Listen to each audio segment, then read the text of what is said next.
Hey, how's it going guys? JTJudgment here and welcome back to another FIFA 16 Ultimate Team Legend review here on my channel, and today we have the 89 rated English striker Alan Shearer. Now I have to mention guys that Alan Shearer was absolutely fantastic for me last year. I really did thoroughly enjoy using him. For those of you that can remember watching my review, judging by the goals, it was pretty obvious that I enjoyed using him. You know, he really did score me some absolutely sick goals. This year, I've got to say, unfortunately guys, in a bad way, it's a completely different story. Now let me go through the stats that you're going to be getting with Alan Shearer when it comes to stats on the card. He does have 78 pace, 76 dribbling, 90 shooting, 50 defending, 77 passing and 84 physical. When you look at his in-game stats, he does have a couple of decent ones: 90 attack positioning, 88 jumping, 85 reactions and strength, 90 on the volleys, 91 shot power, 92 heading accuracy, as well as 92 finishing. So he does possess some pretty awesome stats guys, but then again, when you look at his card for an 89 rated legend, you expect nothing less, you know. But like I've already said, unfortunately I didn't really enjoy using him this year guys, and the main reasons for those, one of which is his pace guys. Now I'm not someone that you would call a pace abuser in this game, you know. I'm not somebody that has to have as much pace in my team as I can possibly get. I can play with slow players, but Jesus Christ, Alan Shearer at times felt like he had no pace at all for me. He was getting caught up by absolutely everybody that tried to catch up to him, and it was just really frustrating to see that, you know, because I've used players with around the same pace as Shearer and they have felt a hell of a lot quicker.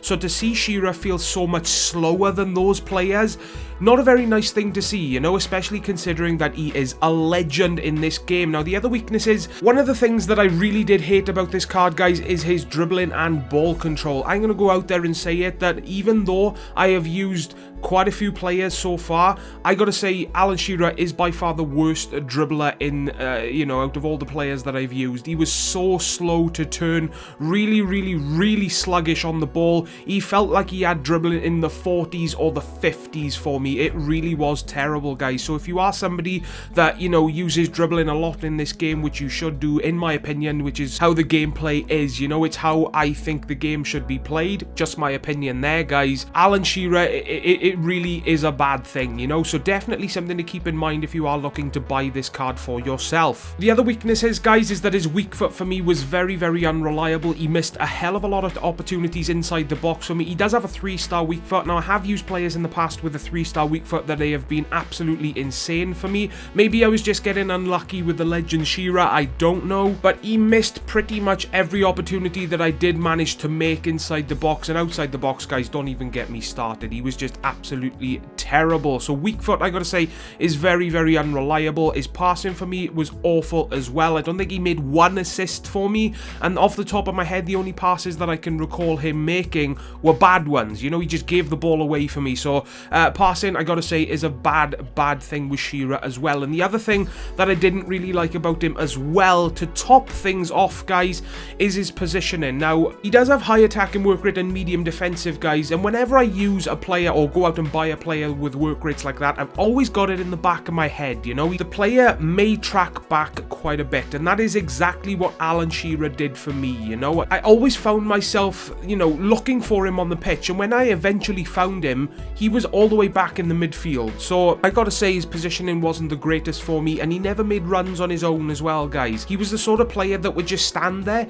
waiting for me to pass the ball to him, you know, and especially with strikers, it's something that I really do hate to see, and I find personally very frustrating. Now, even though I did find quite a lot of bad things with this card, he does have a few pluses to bring to the game. His aerial ability is definitely one of the best things about this card. You know, if you are to use Alan Shearer in a team, the best way, in my opinion, to utilize him is just to use him as a solo striker in maybe a 4-3-2-1 or a 4-3-3 formation, run down the wing with somebody fast and cross it into the box, because the boy jumps 10 feet in the air, and that power he puts behind his headers is absolutely crazy, guys. So I've got to say, aerial ability is a massive, massive plus with this card. His shooting with his right foot for me was pretty awesome as well. You're going to be able to see from the goals, guys, exactly what he is capable of doing outside the box, and his finishing inside the box with his right foot for me was pretty awesome, and his strength was pretty good as well. He does have 84 physical on the card and 85 strength in game, and those stats didn't let me down, guys. I felt it in game. He was not easily muscled off the ball, but those are the only good things I found with this card, guys. Unfortunately, I've got to say Alan Shearer is not worth his current price of anywhere between 550,000 to 600 is what he is going for right now, guys. I got to say he is not worth it. Final score from me, 8.3 out of 10. If his aerial ability wasn't as good as it was, and his shooting from outside the box with his right foot wasn't as good as it was, the rating I would have given Shearer would have been a hell of a lot lower, because the weaknesses that I did find really did spoil my experience using this card. But that's just my opinions, guys. Don't forget to let me know in the comment section down below your opinions if you have used the legend Alan Shearer yourself. Don't forget to drop a like on this video if you did enjoy and it did help you decide whether or not to buy him for yourself. And don't forget also, guys, to subscribe today for more legend reviews to come from me very soon. And as always, from me, I will see you all next time. Ta-da, guys.